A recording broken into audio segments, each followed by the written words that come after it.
Apa ini? Iya. Oh, iki balungan sing anyar iki ya ngene iki. Ting blasur ora karo-karone. Ning tetep manunggal nyawiji lan jaga kekompakan lho. Ah iya. Iya. Orang sida lho. Ah iya. Apa ini? Iya. Apa sih? Dene bintang tamu. Heeh. Sinten? Sinten bintang? Yamin. Oh.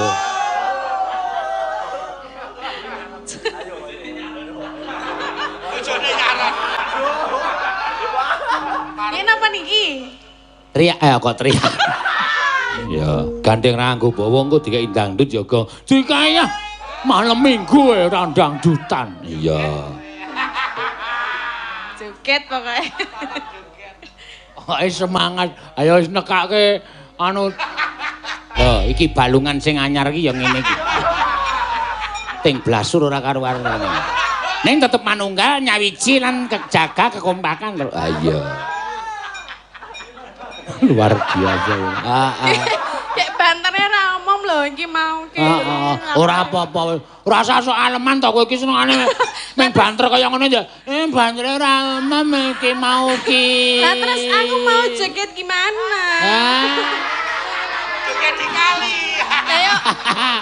Ya kamu joget di kali. Loh, kok di kali? Ayo mau gimana ya mau gimana lagi. Ya ki Sritenan nang tasih aneh-aneh rumah saku. Ayo memperkenalkan wayang ciptaanku. Ayo. Nek anu.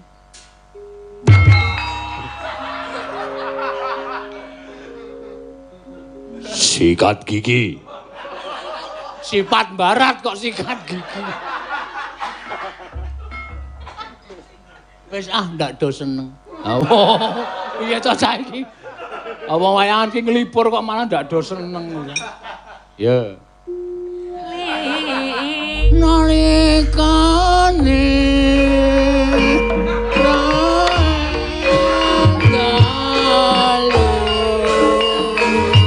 Stop.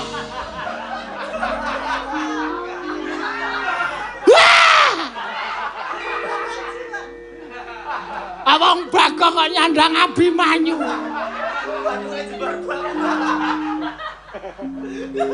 Yai Utari.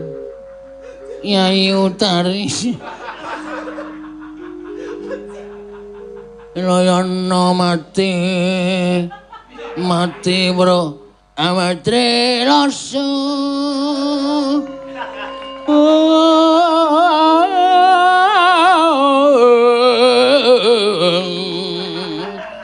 Mati kena Covid-19.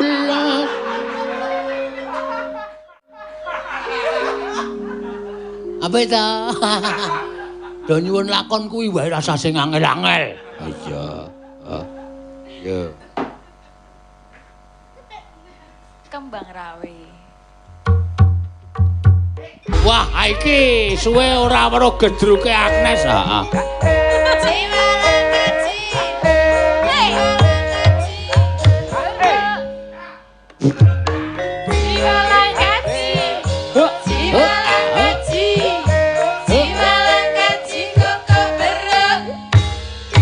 Yo, po ame-ame belalang kupu-kupu. Siang makan nasi kal, malam minum susu. Susu rondo. Rasane enak tenan. Susu rondo. Rasane ra karuan.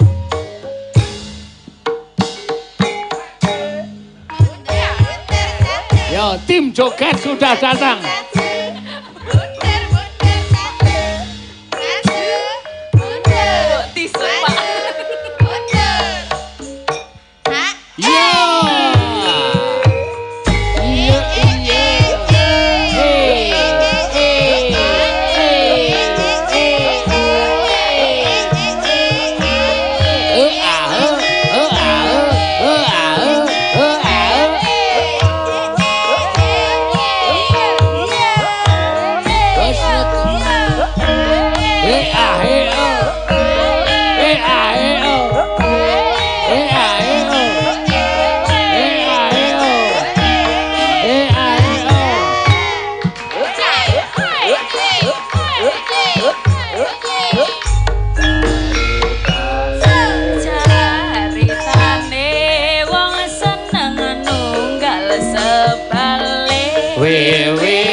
banjur ngomong Banjur ngomong masak tresno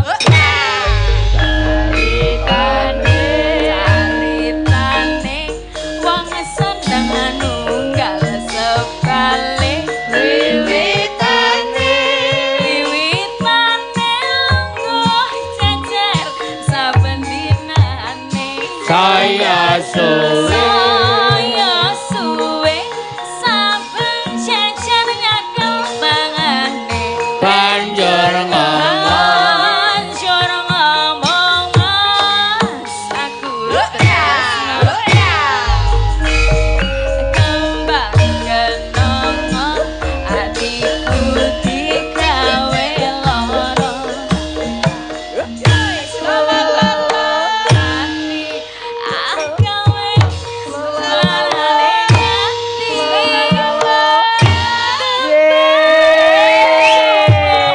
Adikku digawe bingung Kembange mawa tresnaku wis kadung Wong tresno ora kenongo sembrono Becek kanggone para wanita Kembangane rawe iku paribasane Tinimbang rame luwe becek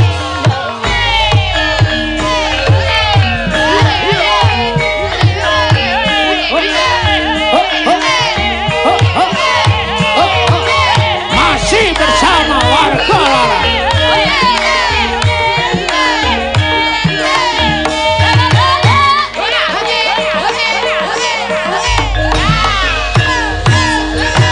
Wong seneng nunggal sebalik Lo. Lungguh jejer saben dinane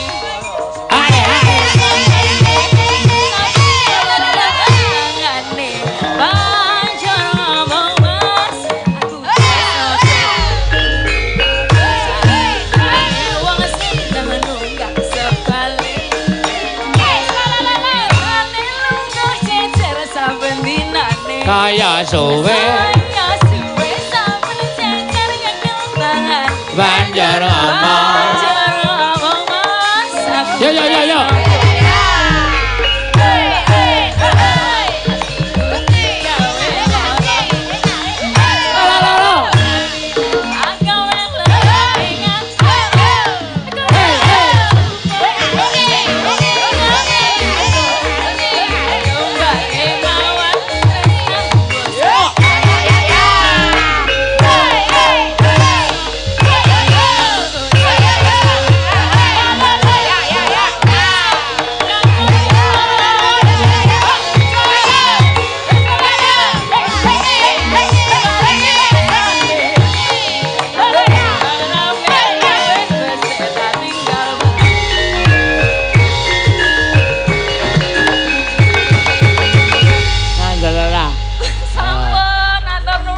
Luar biasa. Ten mriki kathah nganune lho Pak, Apa? pasukan joget. Oh iya.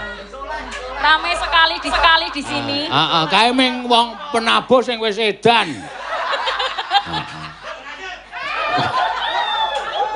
Nika mbok disut Pak. Sakake. Luar biasa.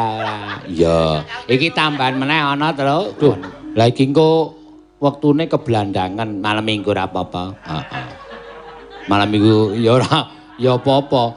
Saking Mbak Ida Sigit penggemar setia wis transfer. Ya, terus iki uga ana Assalamualaikum, mudah-mudahan Pak Seno dan warga Laras selalu diberi kesehatan. Amin.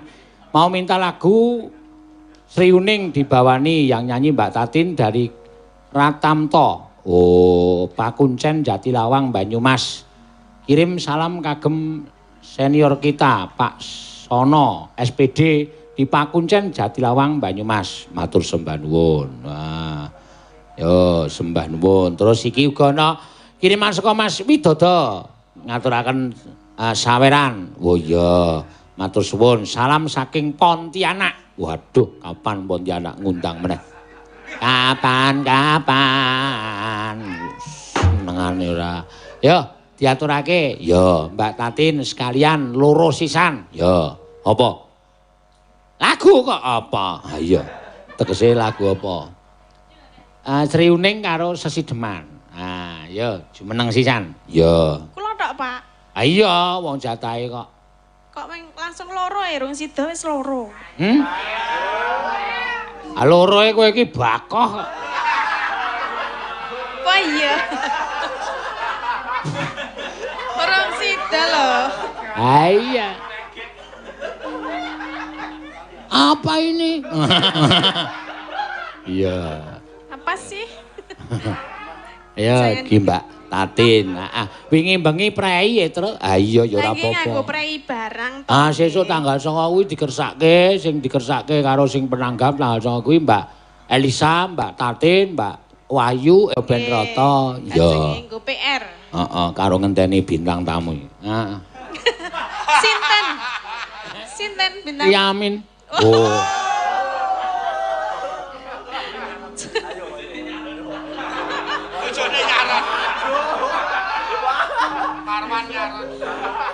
Ya. Nggih napa niki?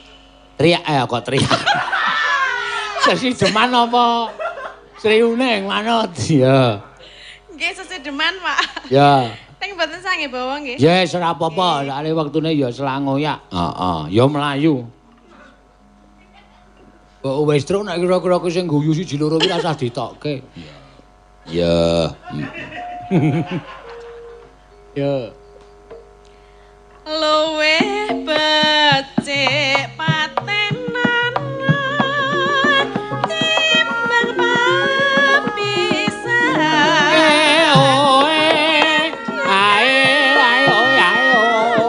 Sulistya tak rewangi Ya, hop.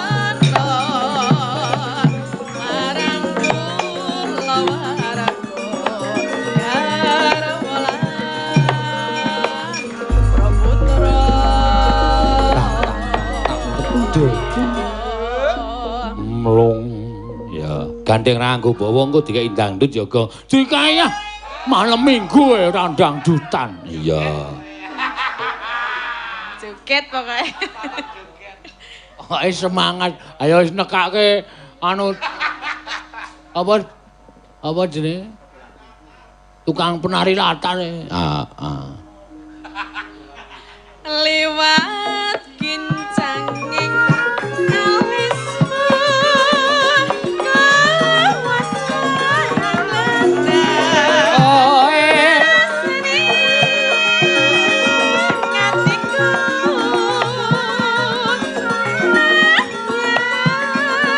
wis lingsir wis aku isi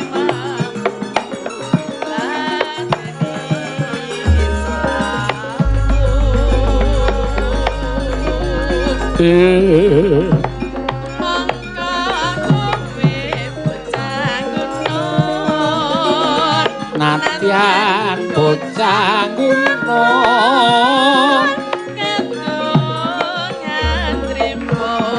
Lewali senang kadolan ya.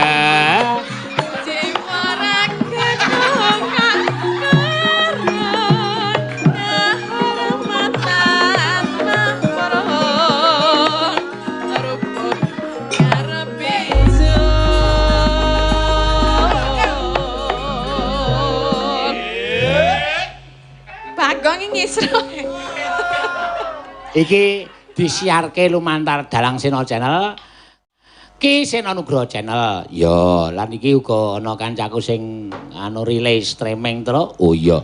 Biyen dokumentasine warga laras jaman dhek isih ngrekoso. Ya. Ngene genthong. Oh, Sutra Dalang Channel. Oh iya, monggo kula aturi unsubscribe. Tantil lho, subscribe maksudnya kok. Tekan lonceng dan neneng. Lumaka tonai gerongan liwali pegjenang katul. Ya ora pas kuwi iki nggo gerongan Palaran Sinom. Oh iya ya. Iya kok ya. Monggo. Urip ana kutha gedhe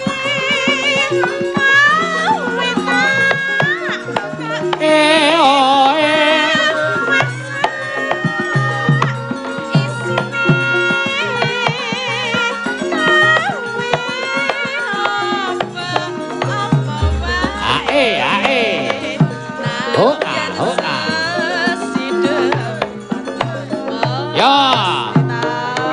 Hoi. Yo, obake tim.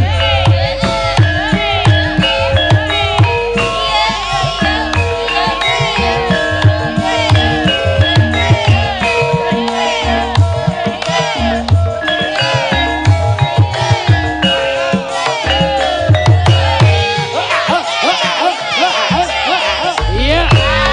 Iya.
Iki balungan sing anyar iki ya ngene iki. Ting blasur ora karo-karone. Ning tetep manunggal nyawiji lan kejaga kekompakan lho. Ah iya. Luar biasa. Heeh. Dek banterne ra omong lho iki mau ki. Ora apa-apa. Ora usah sok aleman to kowe iki senengane ming banter kaya ngono ya. Bantere ra omong iki mau ki. Lah terus aku mau joget gimana? Joget di kali. Ayo. Ya kamu joget di kali. Loh, kok di kali? Ayo mau gimana ya mau gimana lagi. Ya, ki kiriman meneh saka Mas Tristianto sing ngersake esuk tanggal 9 terus. Ya. Mas Tristianto ngaturi saweran 1 juta nyuwun lagu, ora nyuwun lagu. Oh, titip pesen kagem Pak Petruk besok tanggal 9 jangan perhitungan konsumsi ubo rampe dikompliti sakake-akeh nanti kula sing tanggung jawab. Wah. Ya, ben ganti. Nggih, Pak.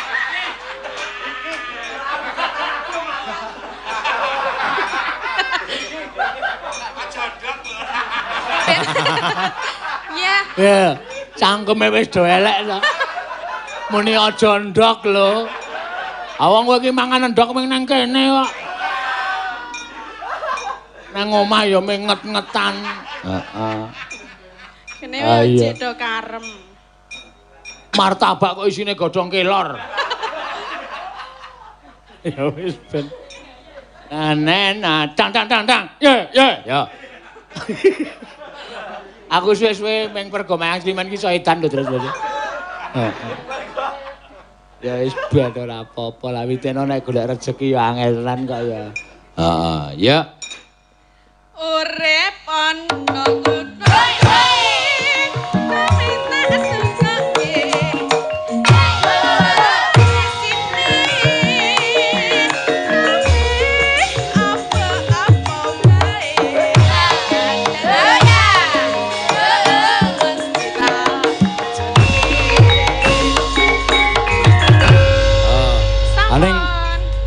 nyatane suwuke ya kompak kok, Reng. Ayo. Sritenan.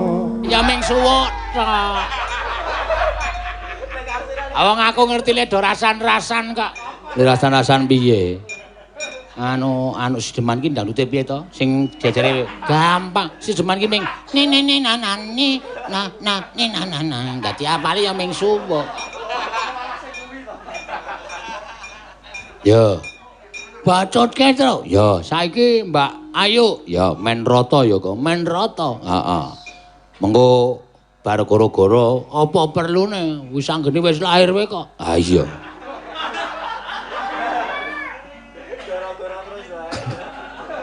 Neng mau lagi cemplungke kawah ketoke kok. Nggo crita ngarep ki lagi cemplungke kawah. Nek wis lahir. Ah iya.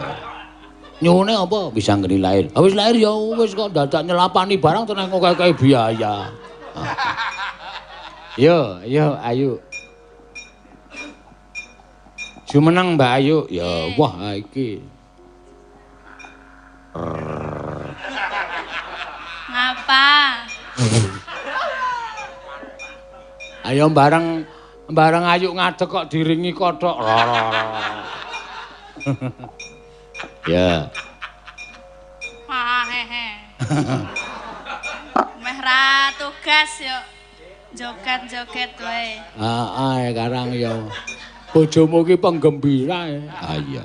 Dek iki ngetokke kesenengane nang kene, soalé nang omah ya wis Pripun? Le cerita pripun? bunek tenan wis. Ya kaya kebangetan. Ah iya. Lah kula ngapa lho? Jaluk endok tak ceploke endok cecak. Ah tenan cilik banget. Endok cecawe dadak jaluk nganggo brambang. Ayo. Nggih ben ketok akeh. Gedhe brambange. Heeh. Ning omah niku kathah ndok. Oh, ayo digorengke. Lah nggih niki pokoke 3 minggu niki ndok terus. Ya wis ora apa-apa. Niki nggih wau ndok. Iya. Sesuk tanggal 9 iwak aja kuwatir. Iya. Tak kuraske blumbangku ngarep omah kae. Apa cilik-cilik kok. Lho, ayo jenenge teri. Engko disambel bareng-bareng kok iya. Ya. Napa nih, Pak? Sri Uning. Heeh, pamundutan Sri Uning diaturake. Langsung Bayu. Ya. Engko isi ana apa jenenge iki caping ngono. Wah, penonton akeh tenan gong iki. Nggih nek umpek-umpekan. Ana sing nyampar gelas barang e. Ha iya. Lah niki personile ilang sitok ya, Pak? Endi? Lah niki Mas Solikin. Wis ben, Solikin aja wis getun dek adol martabak iki getun. Wah, martabake Mas Solikin ta, wau. Ayo kowe mau ora ngicipi apa? Mboten kula diet niki. Yo. Oh, udah. Ngangge bawa nggih. Rasah. Mboten. Oh, Sri Uning wis berjuang mati-matian iso dibawa.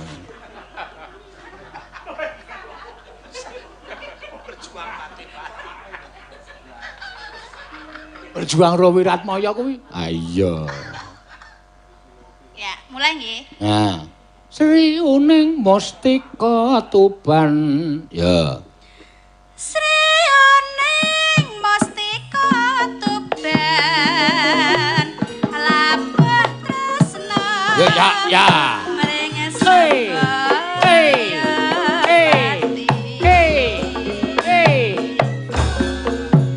Marang Raden Wiratmaya. Tang.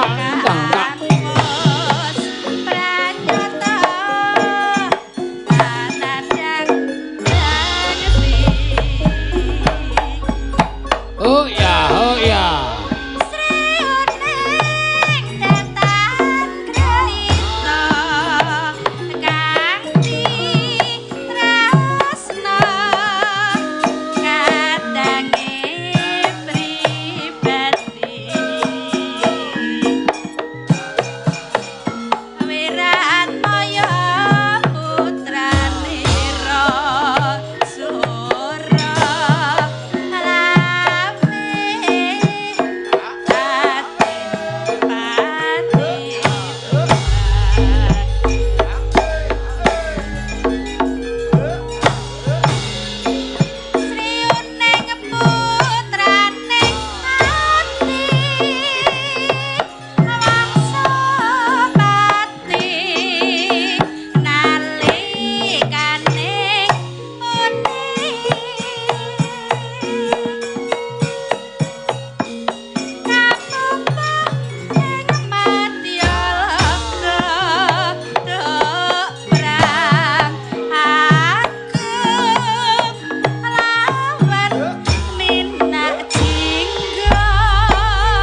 ta.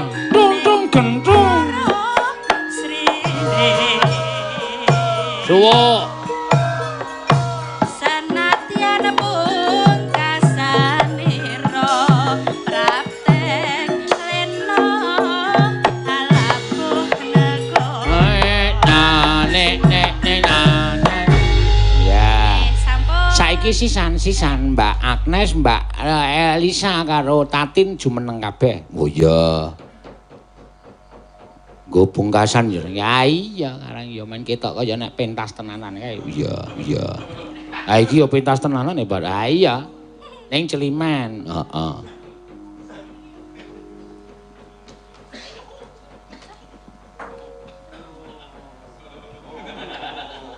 Wah, ayo.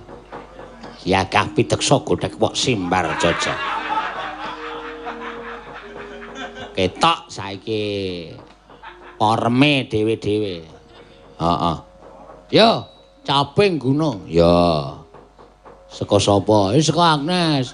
Jaman berjuang jur kelingan anak lanang langsung nyambung Elisa. Biyen sak padha. Ya. Tak openi ning saiki ana ngendi? Tatin. Jarene wis abuh. Wah, cakepane ngarang dhewe-dhewe. Ya, mangga, ya. Dek jaman berjuang jur kelingan lanang biyen tak openi ning saiki ana ngendi. Ya. Ayo. Jarene Tuntak runtung. keturutan sing digadang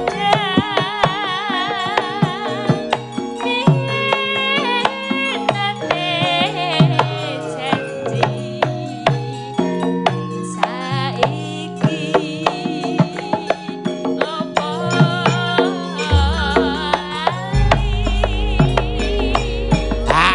Hae.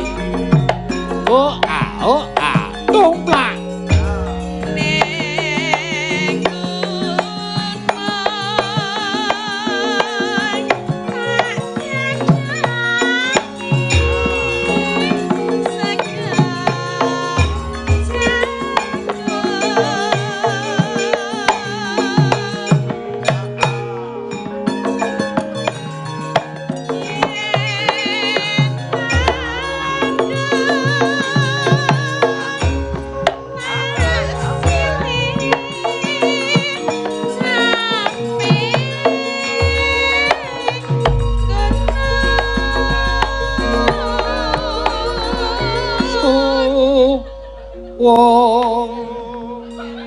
Ya.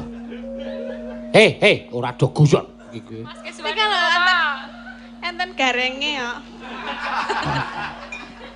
Ora sak ndelokke wong kentir kae iki wong aleman kok cah kae iki. Coba ora didelokke rak suwe-suwe isin dhewe. Heeh, ya. Syukur bisa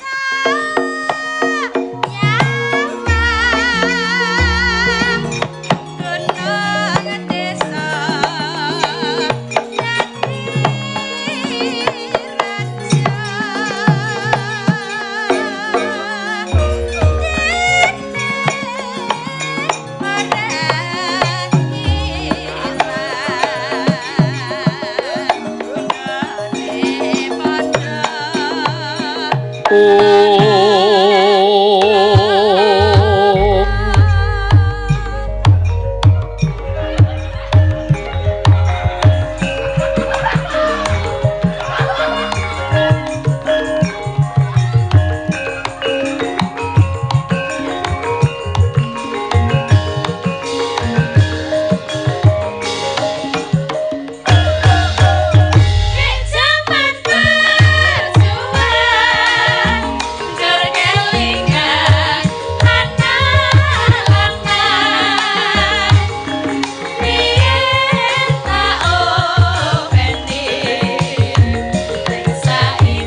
Piye, Gong?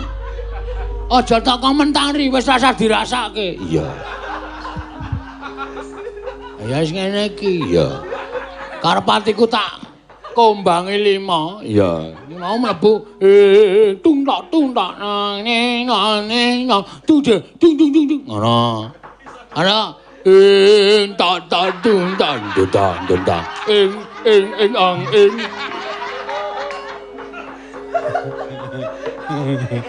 untung Celimen ae sing nonton akeh. Ayo wis ora apa-apa. Lho, bapak rene kok karo bocah nom-nomane sapa ganti? Lang-lang ing griya mangungkong.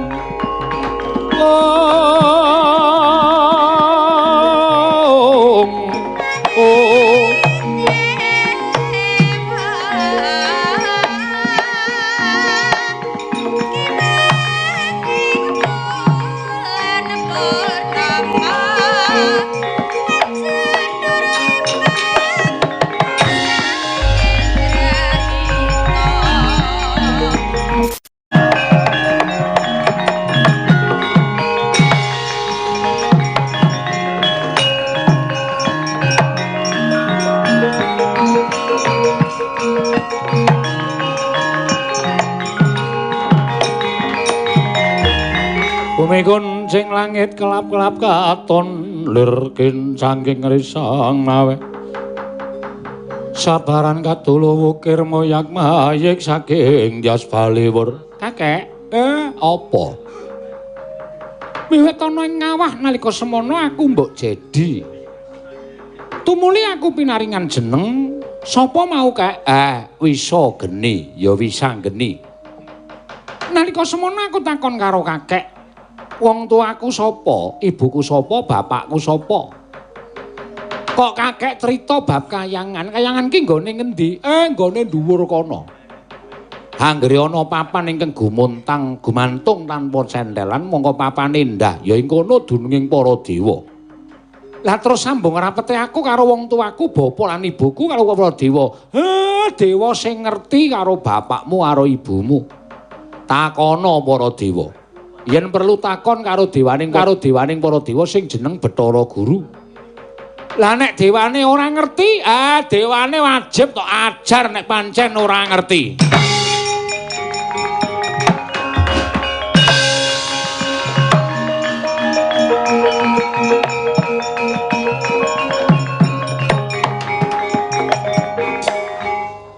Sapa Pak kae? Kok kaya kae iki jane anake. Paisa. Paisa. Heeh. Sapa, Reng? Mentelung. Ya. Kae jare bapak putrane Ndara.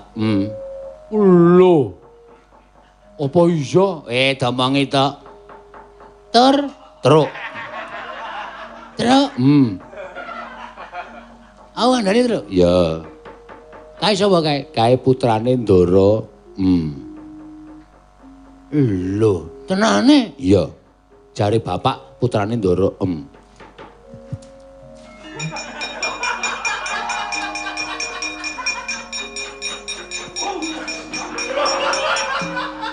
Kowe iki ngopo, Gong?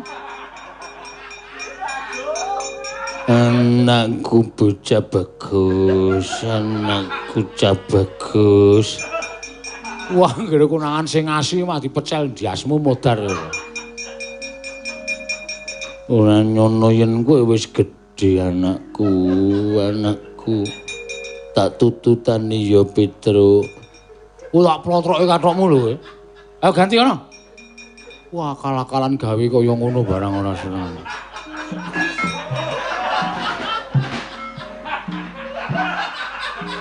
Awang ndase nabrak kok isih arep mlaku wae.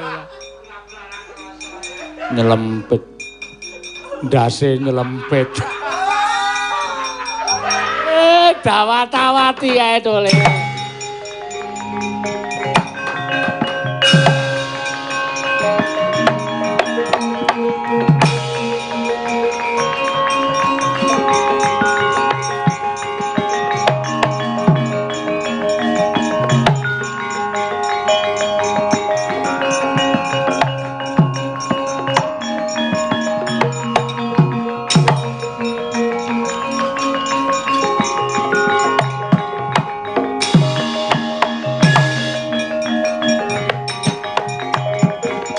Gumigunjing langit kelap-kelap katon lir kincanging risang mawe gandrung. Sabaran kadulu wukir moyak mayik saking Tyas Baliwur. Ana bocah nom-noman ngamuk ana ing kaiwangan kita sapa? Aku wis anggeni kowe sapa? Aku Bathara Guru. Bathara Guru? Iya. Ulun dewaning para dewa. Lah, kepasang yuk ya katuju ngene. Gandeng kowe dewaning para dewa, saiki aku tak takon karo kowe wong tuaku sapa, bapakku sapa, ibuku sapa? Lho. Ulun mboya mangerteni. Lho, lah terus paedahe apa kowe dadi Bathara Guru? Paedahe apa kowe dadi dewaning para dewa ora ngrisa nyebutake wong tuaku bapa lan ibuku? Ora pantes kowe dadi dewaning para dewa. Ora wangun yen to ora iso nuduhake wong tuaku Bathara Guru.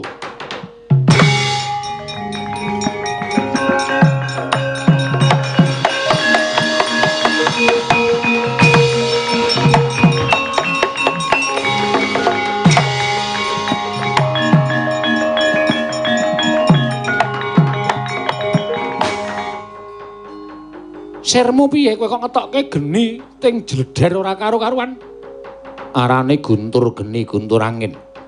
Wigatine nglebur kelawan jeneng kita, nanging teka kita madal saka kekuwataning guntur geni guntur angin. Cetha kita pepethinganing para titah kita kuwi mantasaning menungsa. Ora usah dadak ngalam karo aku. Ayo tak duduke apa ora? Ora nuduhke wong tuaku aja lakon dosa tak gawe sungsang bawana balik kaiwangan regane ati.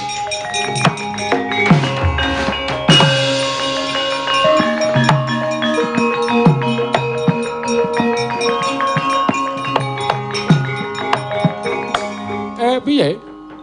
Bathara Guru wedi karo aku kek. Ah, pancen bocah. Peng-pengan tenan. Ora nyono babar pisan. Bocah pancen peng-pengan tenan. Anakku nggih, anakku.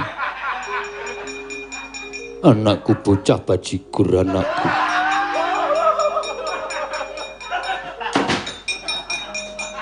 Petruk Bagong ki talen ngono kuwi. Ndak ora bubar-bubar. Bathara Guru doyak.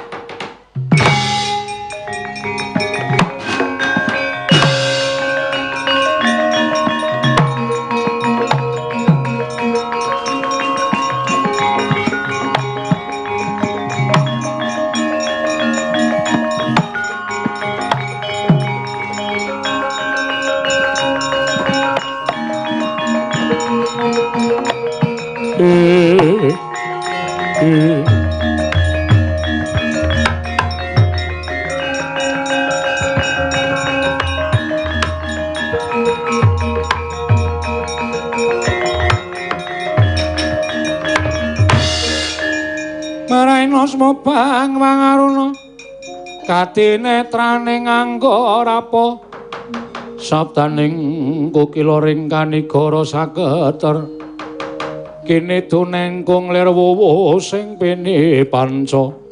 Lho, pukulan Bathara Manikmaya lha kok teko panjenengan rawuh ngalumpruk kados boten gadah daya. Kresna, ulun wis ado nggone lumayu nganti wis kentekan kekuatan. Ulun nyun senjata pitulung Kresna. Lho, wonten menapa? Kayawangan bubrah. Dibubrah dening sawijining nom-noman kang aran Bambang Wisageni ya Wisanggeni. Ulun dibujung-bujung bakal dipiloro dening nom-noman mau. Weh, adalah kula terus minggah kula ing badhe ngemontaken nom-noman kala wau ulun.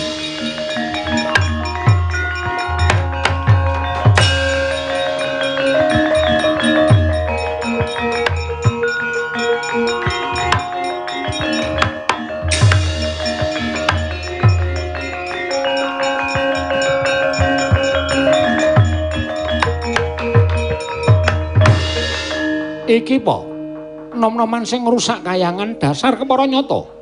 Iki sapa? Aku nata Ndarawati Prabu Kresna sing gagah gedhe dhuwur sapa? Waradara. Wah, bayi wingi sore wani gawe geger kayangan. Kena dikandhani apa ora? Ora kena dikandhani tak gecek sirahmu modar. Aja kaya ngono ya cah bagus. Kayangan ki papaning para dewa.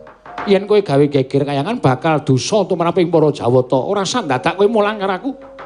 Dewane ora duwe kekuatan, dewane ora ana dayane apa-apa. Kebukten ora pantes dadi dewa. Mergo tak suwuni prisa menyang endi wong tuaku bopolani buku lah kok dadi ora ngerti.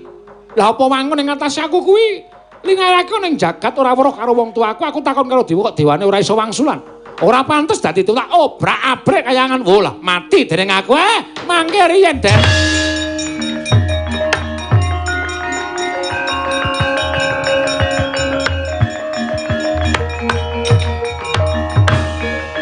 Iki Kakang Semar nggih. Lah ana sambung rapete apa karo bocah kuwi? Mang tamatke. Mang tamatke tatane. Mang tamatke sunggingane. Mestine sampean mboten pangling. Ya wong tuane rada ndungkluk ning anake rada mbranyak. Sopo Kakang? Niki putrane Kang Rayi. Lho. Apa iya?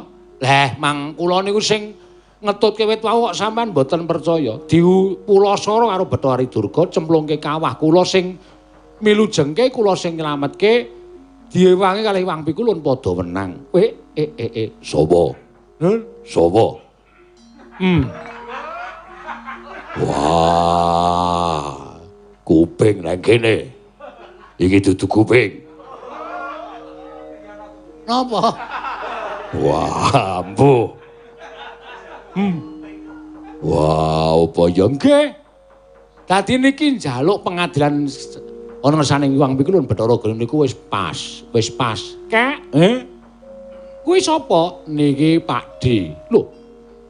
Pakde Kakang Nikeng Rama. Lho. Apa iya nggih? Lah kae sing gedhe nika ya Pakde. Nek ngono aku tak takon Pakdeku wae. Ampun. Mang takon Bathara Guru nganti Bathara Guru iso nduduke. Nek ora iso nduduke diajar mawon. Wah, mati dening aku Bathara. Tenan nang tasih